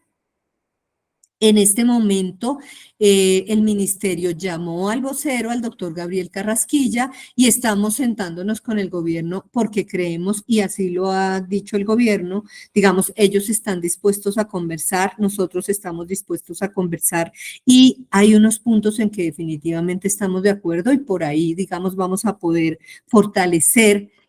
ellos y nosotros una propuesta que ojalá tenga un buen curso en el Congreso de la República. Pero hay partidos políticos también interesados en radicar nuestra propuesta. Entonces, ¿qué estamos esperando? Pues la radicación en el Congreso de la República, que se concrete, si es que se concreta por parte de algunos partidos políticos de nuestra propuesta. También el Ministerio de Salud ha dicho con toda sinceridad que ellos van a radicar una propuesta, una iniciativa del gobierno, y la idea pues es que venga la discusión y haya una sumatoria de estas propuestas y que de ello pues ello nos permita poder sumar y poder avanzar en términos de que de verdad se logre la mejor propuesta de salud para el país la necesita y creemos que, pues digamos, esta es nuestra apuesta y es nuestro trabajo con el cual esperamos contribuir a tener un mejor sistema de salud. Muchas gracias. Doctora Clemencia, muchas gracias por esta presentación que creo todos estaremos muy de acuerdo. Ha sido una presentación clara y una demostración de cómo frente a la complejidad que representa el análisis y la transformación del sistema de salud, hay un verdadero compendio de fórmulas y de propuestas concretas en este proyecto de ley que constituyen una luz esperanza y claramente un ejemplo de cómo si como colegas nos sentamos y trabajamos gremialmente y hay una unidad de cuerpo como esta expresada a modo de proyecto de ley, es, una poderosa propuesta para un momento como el que vivimos, una demostración de que es trabajando con quienes están en el sector, los que conocemos la realidad concreta, eh, podemos formular propuestas. Eso es universal y en este caso lo estamos viendo. Ese mi comentario, pues para romper el hielo del momento y que es decir, quede atrás y invitamos a los colegas, coloquen sus preguntas en el chat. Tenemos un par por adelante para decir que un par de comentarios o bueno, la inquietud de esta sobre el acceso a la charla, esta presentación de la doctora Mayorga va a estar disponible pues en el día al final de la tarde o pasado mañana en la página web de nuestras organizaciones. También decir que ya la doctora Mayorga nos habló del correo electrónico del Acuerdos Fundamentales y por lo tanto allí se pueden dirigir las preguntas también. Quisiera finalmente, antes de que ustedes darle cabida, pues entonces a preguntas como las que veo, u observaciones. Perdóname, te voy a interrumpir. Hay una pregunta, un comentario sobre el subsidio a la oferta y en el tema de financiamiento me gustaría darle la palabra a Néstor Gómez. Néstor Gómez es el equipo jurídico de SCARE, que ha estado muy metido en el tema de financiamiento y me gustaría que explicara un poquito más el tema del financiamiento de los nuevos recursos y de cómo vemos, Néstor, hay una inquietud frente a ese, digamos, nos dicen se puede volver oneroso ese subsidio a la oferta y no ha funcionado. Entonces, quisiera que tú hablaras un poquito sobre eso. Gracias. Doctora Clemencia, buenas noches a todas las personas que nos han acompañado hoy. Yo creo que ha sido una exposición que nos permite de alguna manera tener un panorama general sobre la propuesta. Hoy lo señalábamos en una reunión que tuvimos con algunos senadores y representantes a la Cámara, que definitivamente proponer es difícil, ¿no? Proponer tiene sus dificultades. Criticar o de alguna manera simplemente opinar en abstracto es bastante más fácil que dar una reacción o una propuesta de reacción particular y puntual que pretenda resolver uno, varios o parte de los problemas que el sistema de salud tiene, y esa es parte de la dificultad. Con respecto al tema de la financiación, pasa lo siguiente, que es parte, digamos, de la problemática. Es decir, más fácil hablar del financiamiento en abstracto que tratar de proponer una respuesta a esa suficiencia de recursos que el sistema, o insuficiencia mejor, que el sistema viene arrastrando a lo largo de los años. Dos temas puntuales para redondear algo que la doctora Clemencia ya precisó, que me parecen importantes. El primero es que el tamaño del desafío que tenemos hoy en el sistema de salud y que ha recogido el Banco de la República en un estudio muy serio sobre el tema de los recursos en el sistema de salud tiene que ver con el hecho de que, según estimaciones del Banco de la República, el sistema de salud colombiano requiere de aquí al año 2030 de un aumento en los recursos destinados a la cobertura universal y al aseguramiento universal en salud de cerca de 1.91% como porcentaje del PIB que el país tenga de aquí al año 2030. Eso en términos prácticos sobre la base de un PIB colombiano de cerca de 1.500 millones de pesos de precios corrientes del año 2023, significa que el país necesita hacer un esfuerzo fiscal o parafiscal de cerca de 28.6 billones de pesos para garantizar la suficiencia de los recursos. 28 billones de pesos es una enorme cantidad de dinero, más allá de que 1.91 parezca poco como porcentaje, Lo cierto es que en términos absolutos es un enorme esfuerzo el que tenemos que hacer para tratar de garantizar la suficiencia de los recursos de los que depende finalmente la materialización del derecho fundamental a la salud. En ese contexto, ya la doctora Clemencia explicó, básicamente hay tres propuestas. La primera propuesta tiene que ver con la eliminación de la exención de los aportes parafiscales que hoy los empleadores tienen por los trabajadores que vengan menos de 10 salarios, con lo cual se espera recoger para el sistema de salud en particular cerca de 10 u 11 billones de pesos, una destinación específica en los impuestos saludables que tiene toda la justificación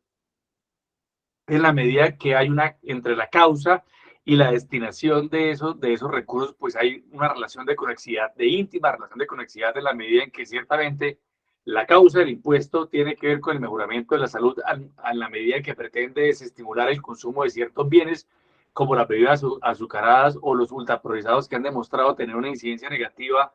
en la salud, digamos, de la población que es consumidora de estos productos, y por tanto tiene sentido entonces que la destinación de esos dineros tenga que ver, por supuesto, vayan destinados mejor al aseguramiento de salud o a la garantía del derecho fundamental a la salud, que a la vez se traduce en el acceso efectivo a los servicios, y por último, una carga sobre el Estado de alguna manera exigirle al Estado colombiano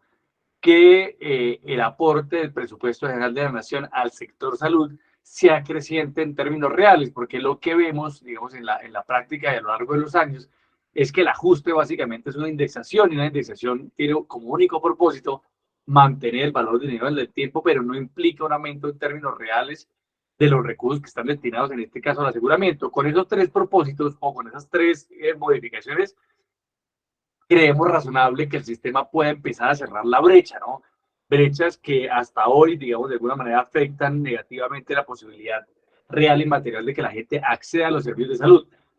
Hay un punto adicional, digamos, que en ese contexto hay que precisar, es que además de todo lo que hemos hablado con esas nuevas fuentes de financiamiento y de recursos, se pretende o se establece una propuesta que tiene que ver con el hecho de modificar la destinación de los dineros que hoy tienen, digamos, o que encuentran una destinación específica a los recursos del Sistema General de Participaciones. Ustedes saben que el sistema en general se financia con recursos de la nación en primer orden, los aportes parafiscales en segundo orden, y en tercer orden, digamos, en importancia por volumen, están los recursos del Sistema General de Participaciones. Hoy los recursos del Sistema General de Participaciones se destinan en la siguiente proporción a determinadas finalidades. El 83% de esos recursos que tienen que ver con el Sistema General de Participaciones destinados a salud van para financiar el plan de beneficios del régimen subsidiado. El 10% de esos recursos van, del 87, perdón, van para el régimen subsidiado, el 10% van para salud pública y el 3% para subsidio a la oferta. Claramente en una propuesta que no contempla una lógica de aseguramiento basado en regímenes, sino una lógica de aseguramiento basado en los niveles de atención, como la que propuso el gobierno nacional en el proyecto 369 y como la que está contemplada en este proyecto, pues ciertamente no tiene ningún sentido que se mantenga una destinación muy importante de cerca del 87% del CGP a la financiación del plan de beneficios del régimen subsidiado. La propuesta de nosotros es que el 65% de esos recursos vayan destinados a la garantía de aseguramiento universal, que probablemente terminen financiando parte de la UPC para lo que corresponde a los servicios de mediana y alta complejidad. El 25% de esos recursos vayan destinados a todo lo que tiene que ver con atención primaria y salud pública, y el 15% de esos recursos, o el 10% de esos recursos, perdón, vayan destinados a salud pública, porque ciertamente se requiere no solamente encontrar nuevas fuentes de recursos, sino reorganizar la destinación de esos recursos con el propósito de garantizar que este sistema sea viable desde el punto de vista financiero en cada uno de los componentes. Entonces, es importante tener en cuenta sobre todo el esfuerzo que hay que hacer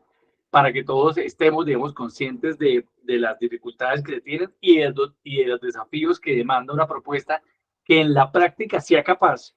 de garantizar el derecho fundamental a la salud, porque esto es algo que he repetido a lo largo de todo el tiempo que llevamos discutiendo esto. Por ahí un abogado norteamericano decía, la libertad depende de los impuestos y la salud no escapa, digamos, a esa lógica. La salud como cualquier derecho fundamental, también tiene un condicionante importante de la cantidad de recursos que el país sea capaz de destinar a la garantía del derecho fundamental. Con esto, doctora Clemencia, termino parte de lo que quería y creo que era importante precisar de cara al financiamiento y estamos disponibles para responder cualquier pregunta que el público pueda tener sobre ese punto. Muchas gracias. Gracias, Néstor. El doctor Carlos Arias, perdóname, doctor Villar, hace un comentario ahí para que tú también le hagas claridad en ese tema, porque digamos, debe ser claro que la financiación actual del sistema de salud se da con base en parte de los recursos del presupuesto general de la nación, del sistema general de participaciones, pero también de la financiación de la cotización de los trabajadores que subsidian, y así se sigue planteando para aquellos que no cotizan. No sé si ahí de mi parte hubo algo que no estuvo claro. Él dice, me perdí, pero la financiación del sistema con base en cotización del trabajador y las personas que no pueden cotizar. Entonces, digamos ahí para que le expliques un poquito de dónde salen estos nuevos recursos, pero digamos no cambia eso en el sentido de los no cotizantes. Y esa es una tragedia más de nuestro país, y es que pues más del 50% de las personas en Colombia no pueden cotizar porque no tienen un trabajo formal, ¿no? Hay varias precisiones para todos. Las fuentes de financiamiento siguen siendo las mismas, digamos, aportes fiscales que vienen del presupuesto de la nación, aportes para fiscales que hoy mayoritariamente vienen de los aportes que hacemos los empleados. En la propuesta nosotros ingresarían nuevamente recursos de los aportes para fiscales que serían resultado de las cotizaciones producto de la carga sobre los empleadores. Y finalmente lo que corresponde al sistema general de participaciones. Eso no cambia, digamos, eso no va a cambiar, porque ciertamente el sistema sigue siendo financiado con recursos fiscales para fiscales y sistema general de participaciones. Lo que cambia básicamente es la lógica en la forma como los recursos fluyen a lo largo del sistema, porque hoy los recursos fluyen, digamos, en un sistema de aseguramiento mayoritariamente privado que está pensado para financiar planes de beneficios en la lógica de dos regímenes, el régimen subsidiado y el régimen contributivo. En la propuesta, que es algo que el país está en mora de hacer, ya no, el sistema no está basado en un aseguramiento basado en regímenes, sino en un aseguramiento universal que se organiza en su estructura operativa y de financiamiento en niveles de atención. Entonces viene el nivel de atención primaria, digamos, o los centros, digamos, primarios de atención, que se constituyen y se anclan a las redes que de alguna manera coordinan e integran prestadores de mediana y alta complejidad, y los recursos fluyen a través de esos niveles de atención. Una primera parte financiada por oferta, que corresponde al primer nivel de atención, y otro que corresponde a la venta de servicios en mediana y alta complejidad, excepto, digamos, para las instituciones de salud del Estado, que en todos los niveles tienen tanto recursos de oferta como recursos que provienen de la venta de servicios. Eso no cambia. Lo que sí cambia, como les digo, es cómo se organiza operativamente el sistema y cómo fluyen los recursos. Eso sí va a cambiar, porque en este nuevo sistema no debería pensarse en regímenes, porque entre otras cosas, y esto es muy importante, no sé si lo tocaste, parte del desafío fundamental es igualar el valor del OPC. Es decir, ya no deberíamos igualarlo porque no hay regímenes, pero esa diferencia, digamos, en el valor del OPC, tanto en el OPC como en la asignación de presupuestos máximos, tiene que acabarse, porque aquí todo el mundo va a entrar en la misma ruta, independientemente de si es un afiliado cotizante o no. ¿No? Eso es importante aclararlo. Y otro tema, doctora Clemencia, perdón, que dice el doctor Castrillón, que tú me hiciste la pregunta, es que dice que los recursos de la oferta ya existieron, resultó oneroso, por lo cual dispusieron de recursos a la demanda. Eso es cierto, digamos, históricamente, doctor Castrillón, en todo lo que corresponde a la lógica como se estructuró financieramente el sistema de salud años atrás, particularmente antes del año 93, pero aquí la propuesta tiene que ver con que el subsidio a la oferta solo habrá para los centros primarios de atención y en parte para las instituciones de salud del Estado, en donde se requiera para lograr el cierre financiero. No va a ser, digamos, algo generalizado. En la mediana y alta complejidad, particularmente en aquellos que tienen que ver con los prestadores privados, es cierto que mayoritariamente va a ser por venta de servicios con recursos a la demanda, y eso sigue siendo cierto, digamos, mayoritariamente de acuerdo a cómo se equilibre el flujo de los recursos a lo largo del sistema. No es que se esté planteando un sistema basado en subsidio a la oferta, eso no es, de paso, sabemos, digamos, que eso operativo y financieramente no sería sostenible, sino lo que se pretende es subsidiar la oferta en el nivel primario o en los centros primarios de atención, porque también es cierto que en ese nivel no es sostenible permitir o de alguna manera condicionar a que ese nivel de atención se financie solamente con recursos de la demanda, porque eso también demostró que ya estaba, digamos, que no era operativamente y financieramente sostenible. Entonces, es una mixtura, digamos, en la forma como se financia el sistema, parte por oferta y parte por demanda.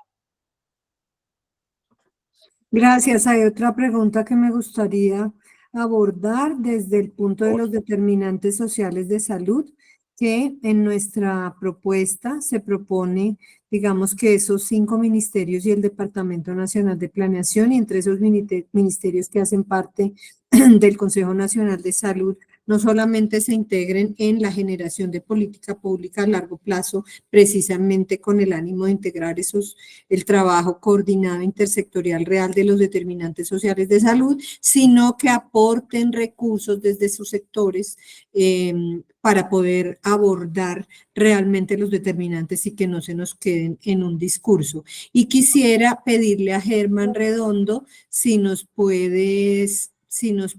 hacer un poquito de claridad sobre preguntas que hay acerca de cómo sería esa distribución de funciones del Ministerio versus Consejo Nacional de Salud versus consejos territoriales de salud y entes territoriales.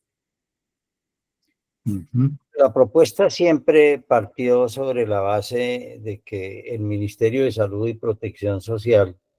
es el ente rector del sistema. Eso está establecido por Constitución.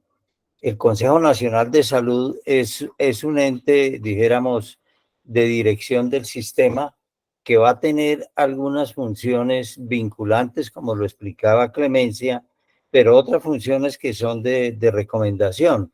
Para nosotros es clave que el Consejo Nacional de Salud determine el valor de la unidad de pago por capitación y que la haga con base en un estudio técnico para recalcular la metodología, como se especifica cada año el valor de la UPC. Eso le da mucha seriedad. El Consejo Nacional de Salud también tiene otra función muy importante. Esta política que estamos planteando nosotros no es una política de gobierno, es una política de Estado, una política pública de Estado. Entonces, cuando cambie el gobierno, el Consejo Nacional de Salud es un mecanismo de garantía para que esas políticas tengan continuidad y se sigan preservando, dijéramos, dentro de un marco de una proyección a 10 o más años, que eso es fundamental. Igualmente hemos pensado mucho que la debilidad de este proyecto o de cualquier proyecto, como pasó con el proyecto de ley 339 de 2023, Cámara, que presentó el gobierno en la pasada legislatura, es el tema financiero. Y por eso nos aventuramos a hacer una serie de propuestas para llegar recursos frescos adicionales al sistema,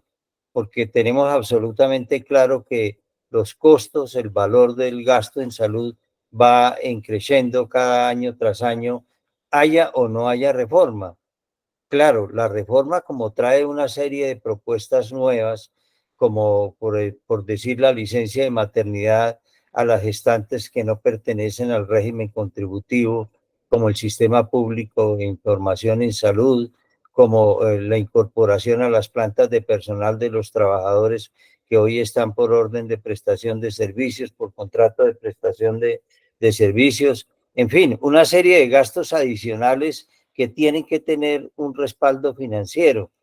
Y hay algo que nosotros hemos insistido mucho desde el punto de vista financiero también, es que normalmente cuando se fija el valor de la unidad de pago por capitación, cada actividad, intervención, procedimiento, insumo, medicamento, tiene que tener una representación en el costo, en el valor de la UPC para garantizar el equilibrio financiero. Si usted introduce nuevas tecnologías en salud que no se reflejen en la UPC, eso va a generar pérdida del equilibrio financiero del sistema en general. Y hoy en día, pues nosotros afirmamos que la UPC es insuficiente. Eso lo venimos diciendo desde hace rato. ¿Y por qué? Nosotros tenemos una evidencia que es claro, si la UPC fuera suficiente no existirían presupuestos máximos, que son adicionales a la UPC, y se adicionan porque la UPC no alcanza. Otro ejemplo, otra evidencia de que la UPC no es suficiente es que en el FOMAC, el Fondo del Magisterio, tiene una UPC que es más de 2 veces superior a la UPC de la población general y sin embargo tampoco les alcanza. Es decir, la UPC, en lugar de que se establezca por regateo, como sucedió en comisiones séptimas de Cámara y Senado que hablaban del 12, del 16, del 5, eso no puede ser por regateo, eso tiene que ser por un estudio técnico que soporte realmente cuánto vale el plan de beneficios. Y el plan de beneficios, tal y como lo presenta el artículo 15 de la Ley Estatutaria en Salud. Eso es algo que también lo tenemos muy claro y muy definido. Y que, dijéramos, nosotros hemos venido respondiendo las preguntas del Ministerio de Salud y Protección Social, del área técnica del Ministerio, de las UTLs y de los técnicos que han llevado los representantes y senadores que están como interesados en el proyecto y lo quieren firmar. Y pues realmente en el desarrollo de esas reuniones nos hemos dado cuenta que el proyecto tiene soporte técnico, que lógicamente seguramente no es perfecto, pero que obedece al espíritu y al consenso a través de casi 3 años con las instituciones, que cómo se organizó este grupo de acuerdos fundamentales, que eso también es importante saberlo porque primero se convocó a las instituciones médicas que conformaron la Gran Junta Médica Nacional, que convocó la Academia Nacional de Medicina, siendo presidente de ella el profesor Fernando Sánchez Torres. Esa Gran Junta Médica Nacional propuso y presentó directamente al presidente de la República el proyecto de ley que dio origen a la ley estatutaria. O sea que la ley estatutaria de alguna forma fue hecha y propuesta por las instituciones médicas. Las convocamos nuevamente y una vez convocadas decidieron que ampliáramos y empezamos a invitar a sociedades científicas, a los colegios médicos, a instituciones de distinta naturaleza, desde que fueran, eso sí, instituciones médicas o de profesiones de la salud. Y hemos ido creciendo en este proceso de concertación que no ha sido fácil. Pero, ¿cómo hicimos para llegar a un acuerdo? En lo que no estamos de acuerdo no se incluyó en lo que estamos de acuerdo y por eso se denominan acuerdos fundamentales. Posteriormente, ante la caída del proyecto de ley 339 en el Senado de la República, en la Comisión Séptima, nos llamaron muchas personas, mire, esta es la oportunidad de que los médicos y los profesionales de la salud presenten al Congreso un proyecto de ley tal como ustedes lo han concebido y pasar de unos conceptos que eran los acuerdos fundamentales, unas recomendaciones, a un articulado en concreto, pues requirió, llevamos 3 meses con sus días, noches y festivos trabajando en materializar ese proyecto de ley. Cuando se presentó el 17 de julio en la Academia Nacional de Medicina, realmente encontramos una respuesta, voy a decirlo en los términos que lo dijo el viceministro. Ustedes hicieron tanto bochinche, tanto ruido con eso, que el ministro nos obligó a venirnos a sentar a hablar con ustedes. Cada cosa tiene su momento, su tiempo y su lugar. Yo creo que la concertación con el gobierno nacional pues llegó un poco tarde porque nosotros ya publicitamos el proyecto y en eso fuimos francos. Les dijimos, mire, es muy posible que nosotros definamos en esta charla, en esta concertación que estamos haciendo con ustedes, unos puntos en los cuales estamos de acuerdo y que por estar de acuerdo en esos puntos nos critican los de la derecha extrema. Pero también tenemos unos puntos en los que tenemos preocupación y de pronto tenemos discrepancia y por eso nos critican los de la extrema izquierda. Eso es difícil cuando usted construye un proyecto de ley solamente pensando en la salud pública desde el punto de vista técnico y, como hemos dicho, buscando el mejor proyecto de salud posible para el pueblo colombiano, consultando su realidad financiera, su realidad política y su realidad social y económica. Pero finalmente creo que lo logramos, ya tener un consenso con tantas instituciones de salud. Un día nos pusimos a hacer una especie de balance y representaríamos cerca de 400.000 personas, todas vinculadas al sector de la salud. Eso es un logro bastante grande y creemos que si es posible esta semana o la próxima ya se esté radicando, y hemos procurado que se radique por varios parlamentarios de distintos partidos políticos, ojalá que fueran independientes, porque no queremos que nos materialicen y nos señalen que pertenecemos a un determinado grupo político. Esa nunca ha sido la intención. Nosotros hemos hecho este trabajo absolutamente independiente de cualquier ideología. Más aún, lo elaboramos los acuerdos fundamentales antes de la campaña presidencial y se lo presentamos a todos los candidatos políticos en la Academia Nacional de Medicina. Eso fue completamente ajeno, sin saber quién iba a ganar, porque nosotros no teníamos la bola de cristal que nos dijeran quién iba a ganar. Y en eso estamos, creo que hemos avanzado. Es muy importante que ustedes conozcan, seguramente tendrán dudas que trataremos de solucionarlas, pero estamos avanzando y, como dice alguien, de para atrás ni para coger impulso. Voy a hacer un recorrido así rapidísimo, doctor Villar, si me das para poder contestar algunas cosas. Por ¿Quién favor. vigilará a ADRES para el giro puntual y completo? La Supersalud. ¿Es posible integrar las redes en un proceso de transición para que el seguimiento de los pacientes sea por parte de los CAPS? De hecho, en las redes integradas e integrales de servicios de salud, nosotros proponemos ese centro como el centro base, la puerta de entrada, que es la que debería en ese modelo hacer ese seguimiento específico al paciente. Una tarifa nacional diferencial según la categoría de calidad de cada IPS está propuesto en uno de los artículos que denominamos un sistema tarifario, no un manual tarifario, sino un sistema tarifario de manera que puedan generarse los estímulos a la calidad, porque pues la calidad vale y eso digamos que no es parte de la ley, pero queda el artículo diciendo que en ese sistema tarifario debe considerarse esos incentivos a la calidad en términos de las tarifas. Bueno, en el tema de la formación hay unos artículos específicos para formación, pero no entra en detalle porque, digamos, eso requiere una reforma específica donde tiene que estar el Ministerio de Educación. Pero aquí sí, como yo lo mostré, se postulan esos, valga la redundancia, postulados que deben guiar el tema de la formación, que de allí necesitamos sea el estudio técnico para saber cuáles especialidades, cuál es el talento humano en salud, cómo deberían ser esos cupos, el examen único nacional, pero en términos de calidad y del detalle, eso requiere una reforma, digamos, que supera este proyecto de ley para entrar ya en detalle. El tema de los determinantes sociales ya lo contesté.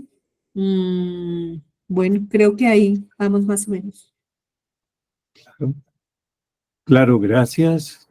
doctora Mayorga, por ese barrido a las preguntas. Y a todos ustedes por nos hemos dedicado 2 horas a esta oportunidad única en un momento y pues en una coyuntura extraordinaria, como ya el doctor Germán Redondo pues nos acaba de detallar. Y yo solo quisiera hacer eco al comentario del doctor Redondo acerca de cómo surgió la Alianza de Acuerdos Fundamentales y cómo fue posible que hoy las organizaciones médicas y el sector salud tenga esta propuesta